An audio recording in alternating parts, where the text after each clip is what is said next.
ورحمۃ اللہ وبرکاتہ. الحمد للہ رب العالمین والعاقبۃ للمتقین والصلاة والسلام علی رسولہ الکریم وعلى آلہ الطیبین الطاہرین. اما بعد فاعوذ باللہ من الشیطان الرجیم. بسم اللہ الرحمن الرحیم. یا ایہا الناس اتقوا ربکم الذی خلقکم من نفس واحدۃ وخلق منها زوجها وبث منهما رجالا كثيرا ونساء. صدق اللہ العظیم. قابل صدر احترام اسٹیج پر جلوہ افروز مشفق اساتذہ کرام اور پردے میں بیٹھی ہوئی میری ماں اور بہنوں، آج میری تقریر کا موضوع یہ ہے کہ جہیز ہماری قوم کے لیے کیا ہے. محترم سامعین، اسلام ایک برستا ہوا بادل ہے جس نے دنیا کے ذرے ذرے کو سرسبز و شاداب کیا، غمگین دلوں کو بلند حوصلے دیے، امن و آشتی کا پیغام دیا اور انسانی زندگی کے تمام شعبوں کے ہر مرحلے میں رہنمائی کی. زندگی کا کوئی مرحلہ ایسا نہیں جسے اسلام نے تنہا چھوڑ دیا ہو. لہذا ضروری تھا کہ اسلام انسانوں کی جنسی خواہشات کی تکمیل کے لیے بھی کوئی انتظام کرتا. چنانچہ اس نے رشتہ مناکحت کا حکم دیا، پھر اس کی پختگی کے لیے ہر ایک کے الگ الگ حقوق متعین کر دیے، کیونکہ نکاح معاشرے کی بنیاد اور تعمیر و تمدن کی پہلی اینٹ ہے. جب تک یہ صحیح اور مضبوط نہ ہوگی اس وقت تک معاشرے کی عمارت نہ درست ہو سکتی اور نہ ہی مضبوط اور مستحکم ہو سکتی ہے.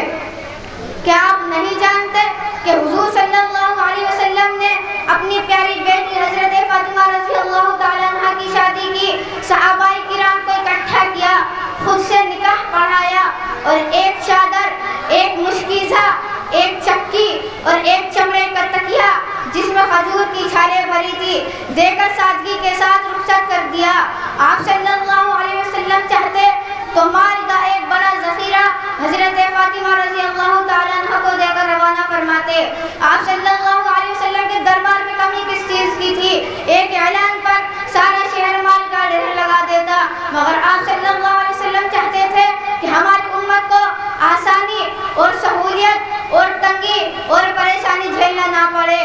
دوستو، ذرا غور کیجیے اور اپنے معاشرے کا جائزہ لیجیے کہ ہمارا نکاح بھی ہادی عالم صلی اللہ علیہ وسلم کے مبارک طریقے سے کتنا میل کھاتا ہے.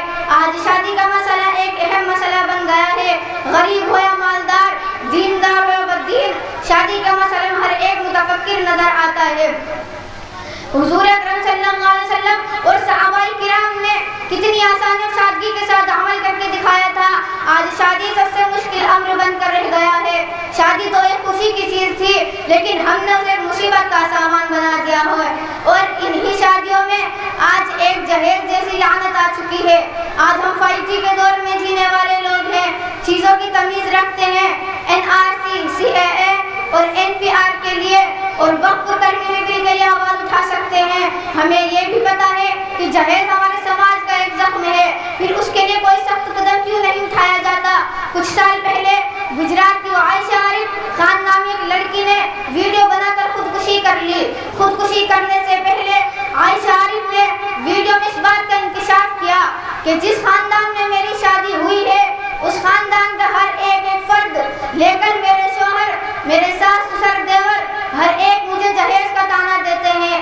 ویڈیو میں اس بات کا انکشاف کرنے کے بعد وہ عائشہ عارف سمندر میں ڈوب کر خودکشی کر لیتی ہے اور کسی کہنے والے نے کہا تھا کہ دیکھی جو گھر کی غربت تو چپکے سے مر گئی، دیکھی جو گھر کی غربت تو چپکے سے مر گئی. ایک بیٹی اپنے باپ پر احسان کر گئی، اپنے باپ پر احسان کر گئی.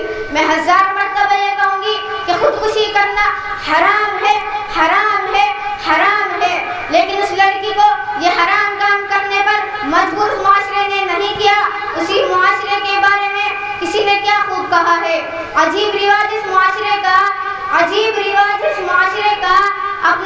رونق بھی دو اور جہیز بھی دو، رونق بھی دو اور جہیز بھی دو۔